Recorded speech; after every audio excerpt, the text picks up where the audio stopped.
Selamat datang di channel BH Korslet. Jangan lupa subscribe agar channel ini bisa berkembang ke depannya. Dan jangan lupa tinggalkan jejak Anda di kolom komentar. Terima kasih guys. Bab 106. Tatapan Connor gelap saat dia melihat ke bawah. Pada saat ini, dia mungkin tahu bahwa semuanya sudah beres, dan tidak ada lagi alasan untuk melawan atau menyangkalnya, jadi dia terlihat jauh lebih tenang daripada saat siaran langsung. Dia diborgol dan berdiri di sana. Dia berbalik dan kemudian dengan patuh duduk di meja interogasi. Wajahnya menunjukkan campuran kemarahan dan perjuangan. Matanya merah saat dia melotot ke arah Holly. Apa yang kau lakukan itu melanggar aturan. Holly menundukkan pandangannya. Kami berutang pada Nona Olsen dan Tuan Horton. Mereka tidak meminta pertanggungjawaban kami, jadi membantunya dengan bantuan kecil ini tidak ada artinya. Bahkan jika departemen menghukumku, paling-paling aku akan mendapat nilai minus. Aku tidak takut. Connor dengan marah menamparkan meja. Kau tidak bisa melakukan ini padaku, ini terlalu kejam. Kejam. Keira melangkah maju, mendekatinya. Apakah ini lebih kejam daripada kau membunuh ayah kandungmu dengan tanganmu sendiri? Connor Hill, berhentilah bersikap tidak bersalah di sini. Kau telah melihat warna asli Isla, kau tidak perlu merahasiakannya lagi. Namun Connor memegang kepalanya. Aku tidak percaya. Dia tidak mungkin menjebakku. Bagaimana mungkin dia bisa? Tidak ada keuntungan baginya melakukan ini. Kalian pasti sedang bermain trik. Keira berkata pelan, tidak ada manfaatnya.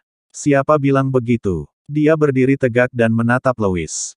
Tuan Horton, beberapa hari terakhir ini, Isla berusaha berbaikan dengan Jake, tetapi tampaknya Jake belum setuju untuk bertemu dengannya, bukan? Lewis pun setuju. Keluarga Horton tidak akan menyambut baik seorang wanita yang mencuri kepercayaan orang lain. Keira tersenyum. Bagaimana sekarang? Setelah laporannya berhasil, kantor polisi akan memberinya penghargaan atas keberaniannya. Setelah menyelesaikan pernyataannya, Keira mengedipkan mata pada Lewis. Ia berdiri dengan anggun, tatapan matanya yang licik dan menggoda memberikan kesan kasih sayang yang mendalam. Sikapnya saat itu lebih mempesona daripada orang lain, yang cukup menggoda. Lewis menelan ludah, dan tatapannya sedikit menggelap. Dia mengalihkan pandangannya dan ikut bermain. Keluarga Horton membutuhkan citra positif seperti ini. Tidakkah kau lihat? Sikap Jake terhadapnya telah melunak. Keira mengangkat alisnya, mengucapkan terima kasih kepadanya. Dia kemudian menatap Connor. Dengar itu. Dia melakukan semua ini untuk mendapatkan penghargaan itu, dan kemudian mengetuk pintu keluarga Horton. Mata Connor hampir terbelalak karena marah. Diam. Keira perlahan mendekat. Jadi, kau benar-benar tidak apa-apa jika dia menginjakmu untuk memanjat. Kau akan menghabiskan sisa hidupmu di penjara, sementara dia bisa menikah dengan keluarga Horton dan menjadi nyonya muda kaya raya. Ku bilang, diamlah. Connor tiba-tiba berdiri. Bahkan sambil mengenakan borgol, dia menerjang Keira Olsen. Hati-hati. Hati-hati. Holly dan Lewis tidak menyangka Connor akan marah mendadak dan langsung berteriak memperingatkan. Namun, sesaat kemudian, mereka melihat Keira mengangkat tangannya dan mencengkeram pergelangan tangan Connor, lalu menekannya keras ke meja. Ledakan. Borgol dan meja saling bertabrakan, menimbulkan suara keras. Connor mencoba melawan lagi, tetapi Keira dengan santai menjepitnya, dan dia tidak dapat bergerak sedikitpun. Dia memamerkan giginya sambil tersenyum. Keira, menurutmu dengan melakukan ini, aku akan memberitahumu rahasia itu. Lakukan saja sesukamu. Aku tidak akan mengatakan apapun. Keira berhenti sebentar. Holly sudah melangkah maju, dengan cepat mengikatkan borgol ke kursi meja interogasi, mencegahnya menyerang lagi. Keira melepaskan pegangannya, alisnya berkerut tanda tanya. Kau memintaku datang ke sini, kau bilang ada sesuatu yang ingin kau katakan. Tidak lagi. Connor menatapnya dan Holly. Aku mengaku, tetapi sebagai putra korban, aku berhak menulis surat pembelaan diri untuk diriku sendiri, kan? Itu membuatku dalam situasi yang sulit. Itulah sebabnya aku melakukannya. Aku tidak seharusnya dihukum mati, kan? Keira mengerutkan kening. Ada yang aneh pada Connor. Dia menatap Holly dengan pandangan penuh arti, lalu mereka berdua keluar dari ruang interogasi. Keira bertanya terlebih dahulu, apakah kamu benar-benar akan diberi hukuman karena melakukan ini? Tidak, kata Holly. Wajahnya yang cantik masih tegang, saat dia menjelaskan. Kau tidak meminta pertanggungjawaban kami, dan kau menunjukkan buktinya. Kapten Lincoln dan yang lainnya merasa bersalah karenanya. Mereka akan sangat senang membantu dengan bantuan kecil ini. Selain itu, kami tidak pernah gagal melindungi privasi mereka yang melaporkan kejahatan. Isla bukanlah orang yang memberikan bukti. Keira lalu menghela napas lega. Untungnya Holly tidak benar-benar terlibat. Dia mengerutkan kening. Bukankah sikap Connor terlihat agak aneh? Mendengar hal ini, Holly berkata, itulah yang ingin kukatakan padamu. Aku baru saja bertanya kepada rekan-rekan yang menangkapnya, dan mereka mengatakan bahwa pada saat penangkapannya, dia berteriak-teriak ingin bertemu denganmu. Namun kemudian tiba-tiba, dia menjadi tenang dan berhenti berteriak seolah-olah dia telah pasrah pada nasibnya. Keira mengerutkan kening dan tiba-tiba bertanya, boleh aku lihat ponselnya? Tentu. Ketika Connor ditangkap, semua barang pribadinya disita. Rekan kerja yang mengambil ponsel Connor juga terlibat dalam penangkapan tersebut, dan dia menjelaskan, setelah melihat ponselnya, Connor tiba-tiba menjadi tenang. Sambil menggaruk kepalanya, ia menambahkan, setelah kami menangkapnya dan memintanya menyerahkan ponselnya, ada pesan yang ia lihat. Ia mencoba menghapusnya, tetapi kami menghentikannya. Keira menyalakan ponselnya, dan segera memeriksa riwayat panggilan dan pesannya, tetapi tidak menemukan apapun. Kemudian dia membuka WhatsApp. WhatsApp-nya sedang ramai. Teman sekelas dan saudara-saudaranya membombardirnya dengan pertanyaan-pertanyaan di grup chat. Keira mengabaikan semuanya dan menggulir ke bawah. Dia menemukan pesan terakhir yang dia buka, yang dikirim oleh Isla. Saat Keira membukanya, pupil matanya sedikit mengecil saat melihat gambar itu. Dia berbalik dan melangkah kembali ke ruang interogasi, memposisikan dirinya tepat di depan Connor. Apa kau tidak memberitahuku karena Isla sedang hamil? Apakah itu anakmu? Pesan terakhir yang dikirim Isla kepada Connor adalah hasil tes kehamilan. Tanggal pembuahan tertulis jelas di situ. Connor tertawa. Apa yang kau bicarakan? Aku tidak mengerti. Anak Isla, tentu saja, adalah anak Tuan Jake Horton, karena dia akan segera menikah dengannya dan menjadi istrinya, berdasarkan tanggalnya, itu adalah anaknya. Meskipun Connor sangat membenci Isla sehingga dia berharap Isla mati bersamanya. Berbeda sekarang karena Isla sedang mengandung anaknya. Sepanjang hidupnya, dia hanya bisa hidup di bawah bayang-bayang ayahnya, dipandang rendah oleh orang lain. Sejak kecil, dia bersumpah tidak akan pernah membiarkan anaknya sendiri menjalani kehidupan seperti ini. Sekarang, anaknya akan menjadi keluarga Horton, ditakdirkan untuk kemuliaan dan kekayaan sejak lahir. Jadi, bahkan jika Isla mengkhianatinya, apa pentingnya? Selama dia bisa melahirkan anaknya. Keira mengamati ekspresi Connor, tahu dia tidak akan berbicara lagi. Namun, dia tidak kecewa.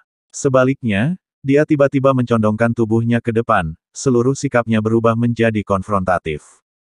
Connor, biar ku beritahu sebuah rahasia. Apa? Sebenarnya, kami telah memantau ponselmu. Setiap percakapanmu dengan Isla, aku mendengar semuanya. Connor membeku. Namun Keira menyeringai. Apa kau pikir jika kau tidak memberitahuku rahasia itu, aku tidak akan bisa menebaknya. Kau bilang Isla mencuri hidupku, jadi, rahasia ini jelas terkait dengan identitasku sendiri. Pupil mata Connor mengecil tajam. Keira saat itu tahu bahwa tebakannya benar. Dia dan Isla Olsen sama-sama putri Taylor, dan satu-satunya masalah yang mungkin terkait identitas mereka adalah. Bab 107. Mata Keira bersinar dengan cahaya terang, dan dia merasa seolah-olah hidupnya tiba-tiba meledak menjadi warna yang indah. Mungkinkah seperti dugaannya, Nyonya Olsen adalah ibunya? Hanya alasan ini yang dapat menjelaskan mengapa Isla diperas oleh Finlay selama bertahun-tahun, dan juga mengapa Connor mengatakan bahwa Isla telah mencuri nyawa Keira. Keira merasakan benih harapan dalam dirinya tiba-tiba berakar dan tumbuh dengan cepat. Jika kamu berkata begitu, maka begitulah adanya. Namun, Connor angkat bicara, matanya menunjukkan sedikit kesan santai. Perubahan sikapnya yang tiba-tiba membuat Keira mengerutkan kening, tidak dapat memahami niatnya sejenak. Connor bagaikan tikus dalam kegelapan. Setelah membunuh Finlay, ia melakukan tindakan menakut-nakuti yang tidak adil, menipu Kapten Lincoln dan Holly. Pada saat ini, sikapnya membuat Keira tidak yakin akan kebenarannya. Namun, dia tidak terburu-buru. Connor, aku akan tahu setelah tes DNA. Apa gunanya menyembunyikannya dengan baik? Keira berdiri tegak, menyipitkan matanya. Kau selalu mengatakan bahwa ayahmu memperlakukanmu dengan buruk dan kau terbebani oleh begitu banyak utang, itulah sebabnya kau membunuhnya, tetapi kau selalu tahu, bukan? Isla dipaksa oleh ayahmu untuk mengajarimu. Ayahmu memiliki begitu banyak utang judi, tetapi kau selalu punya uang untuk biaya sekolah dan biaya hidup, meskipun sedikit. Bahkan pada akhirnya, ayahmu memberitahumu rahasia itu, juga ingin kau terus memeras Isla. Jadi, bukan berarti kamu tidak punya pilihan. Kamu selalu menjadi orang jahat. Mendengar ini, Connor tiba-tiba mendongak, tatapannya menatapnya dengan menakutkan. Namun Keira sudah berbalik dan meninggalkan ruang interogasi. Ia mengangguk kepada Holly, yang kemudian menyuruh orang-orang membawa Connor ke pusat penahanan. Keira bertanya, hukuman apa yang akan dia terima? Holly berkata, biasanya hukuman mati dengan penangguhan. Jika eksekusi ditangguhkan, dia tidak akan dieksekusi. Dia kemungkinan besar akan menghadapi hukuman penjara seumur hidup pada akhirnya. Asalkan dia tidak mati. Keira berkata, jika tebakanku salah, rahasia itu tetap harus terungkap darinya pada akhirnya. Holly yang tidak dapat menahan diri, bertanya, bukankah dia benar-benar mengabdikan dirinya kepada Isla? Apakah dia masih akan berbicara? Keira meliriknya, kau benar-benar tidak mengenal Isla dengan baik. Holly terdiam sejenak, lalu memalingkan mukanya. Dulu saat SMP, aku hanya mengenalmu, dan dia hanyalah adikmu. Berbicara tentang masa lalu, Keira tidak bisa menahan diri untuk bertanya, dulu. Holly sedikit menegang. Keira tahu dia sangat peduli dengan kejadian tahun itu, jadi dia berkata lembut dengan mata tertunduk, saat itu, aku tidak bermaksud menipumu. Mata Holly langsung memerah. Lalu kenapa kamu tidak mengikuti ujian SMP dengan baik?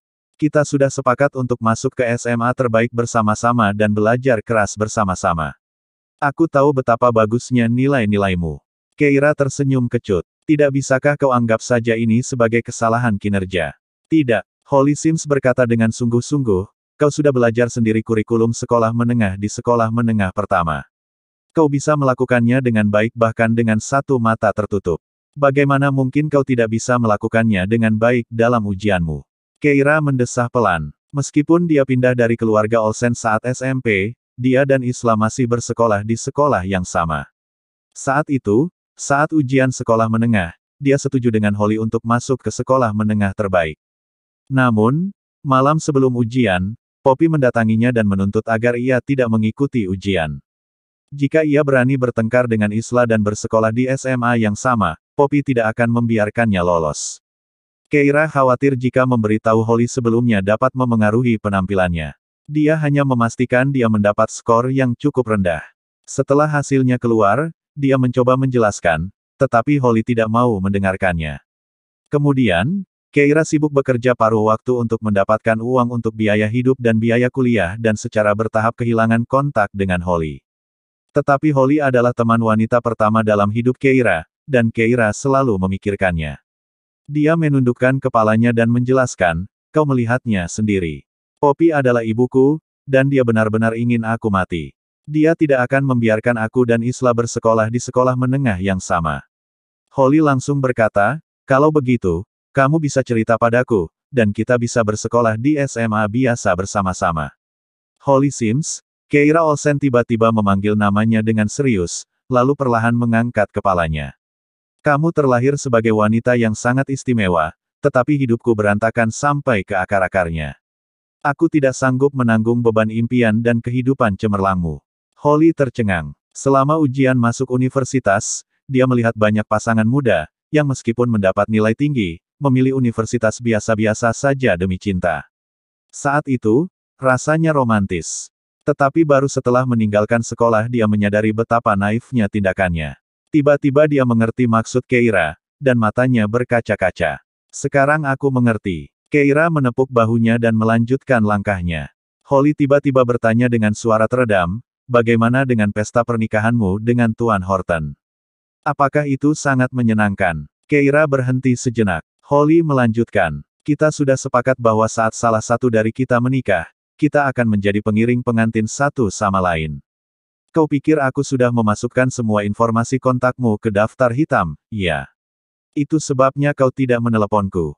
Keira merasakan kehangatan di matanya. Kami bahkan belum mengadakan upacara pernikahan. Apa? Holly mengangkat kepalanya, matanya tiba-tiba berbinar. Baguslah. Setelah berkata demikian, dia merasa malu, jadi dia mendongak. Maksudku bukan kamu harus menjadikan aku sebagai pengiring pengantinmu. Maksudku, saat kamu menikah, setidaknya kamu bisa mengirimiku undangan. Tapi aku ingin kau menjadi pengiring pengantinku, kata Keira bercanda. Jadi, Nona Holly Sims, bisakah kau membuka blokir nomorku? Kalau tidak, bagaimana aku bisa mengirimimu undangan? Holly langsung bergumam, aku sudah lama melakukan itu.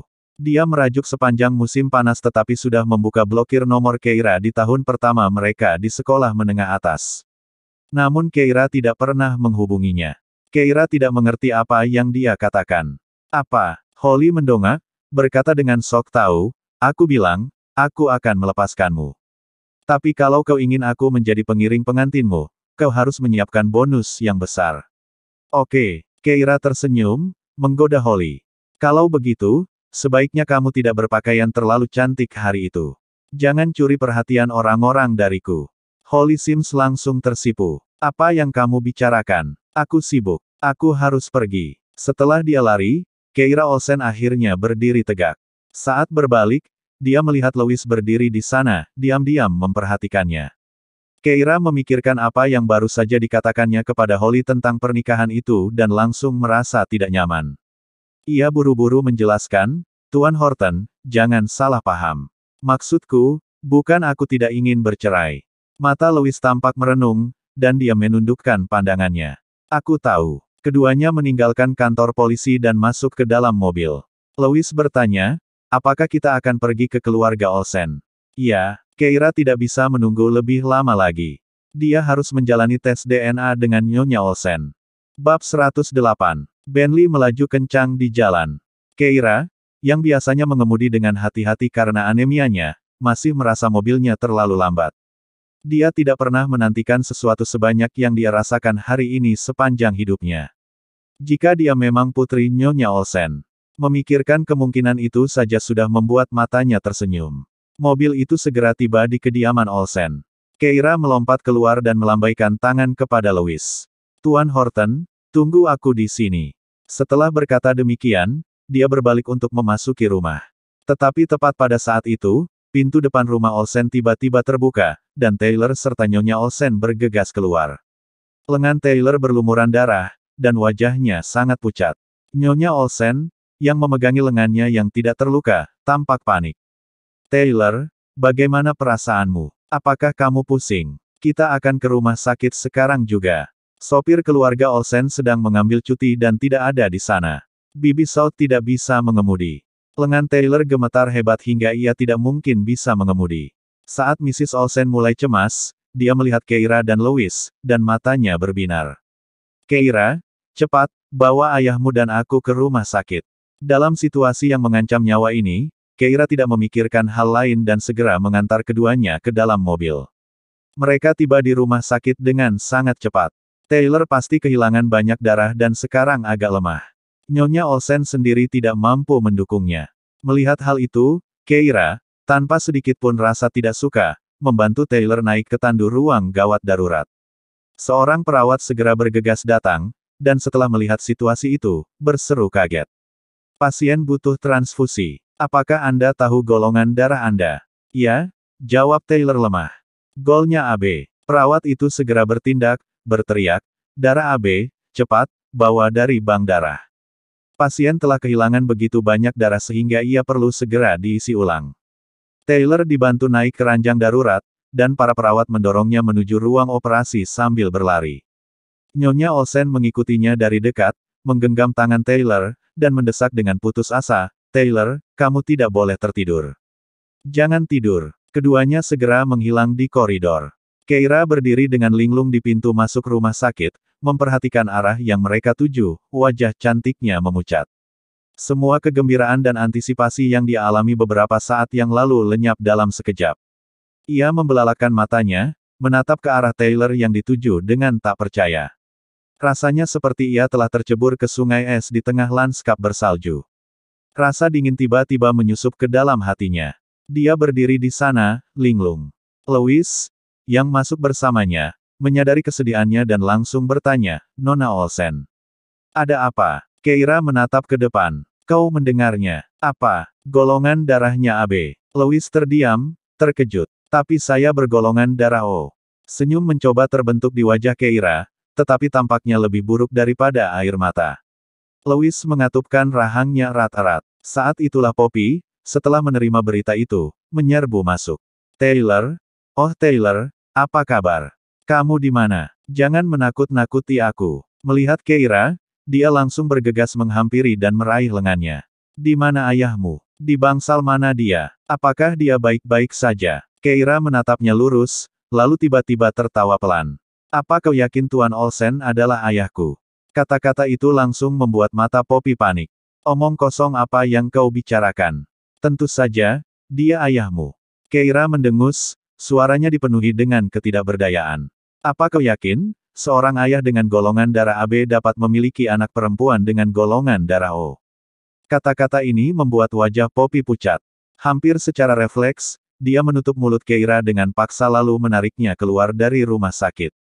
Bingung, Keira mengikutinya ke daerah sepi di luar, di mana Poppy akhirnya melepaskannya, ekspresinya panik. Dia merendahkan suaranya menjadi bisikan marah. Diam, jika kamu bukan Putri Taylor, bagaimana aku bisa terus tinggal bersama keluarga Olsen? Mata Keira mengeras. Jadi, dia sebenarnya bukan ayahku. Lalu siapa ayahku? Mata Poppy berkedip. Dia jelas merasa bersalah dan gugup. Bagaimana aku tahu? Aku sedang berkencan dengan beberapa pria saat itu. Dia melanjutkan, ekspresinya berangsur-angsur menjadi tegas. Benar sekali. Aku hanya memanfaatkanmu untuk masuk ke dalam keluarga Olsen. Kalau tidak, bagaimana mungkin keluarga seperti kita bisa terhubung dengan keluarga Olsen? Itu sebabnya aku selalu menyuruhmu untuk menjaga jarak dari ayahmu saat kau tumbuh dewasa. Aku takut ketahuan. Aku menyuruhmu untuk menuruti semua keinginan Isla karena alasan yang sama. Keluarga Olsen tidak berutang apapun padamu, kaulah yang berutang pada keluarga Olsen. Keira Olsen mengepalkan tangannya, ketika aku berusia 4 tahun, kamu dengan sengaja mengirimku ke pedagang manusia, apakah karena alasan ini juga? Benar, kalau kamu menghilang, aku tidak perlu khawatir ketahuan. Setelah menyatakan hal ini dengan berani, Poppy Hill melambaikan tangannya dengan tidak sabar, jangan terlihat seperti seseorang yang ayahnya sudah meninggal. Karena kamu dan Taylor bahkan tidak dekat, apa pentingnya jika dia adalah ayah kandungmu? Sekarang setelah kamu meninggalkan keluarga Olsen, kamu tidak lagi berhubungan dengan mereka. Aku peringatkan kamu, jangan bicara omong kosong di depan keluarga Olsen dan merusak kesempatanku. Dengan kata-kata itu, Poppy bergegas kembali ke bangsal rumah sakit tempat Taylor dirawat. Keira berdiri diam, tertegun.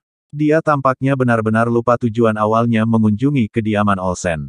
Melihat hal ini, Louis tiba-tiba memegang pergelangan tangannya dan menuntunnya ke bangsal. Bukankah kau akan melakukan tes DNA dengan Nyonya Olsen? Ayo kita lakukan. Bersambung ke bab selanjutnya.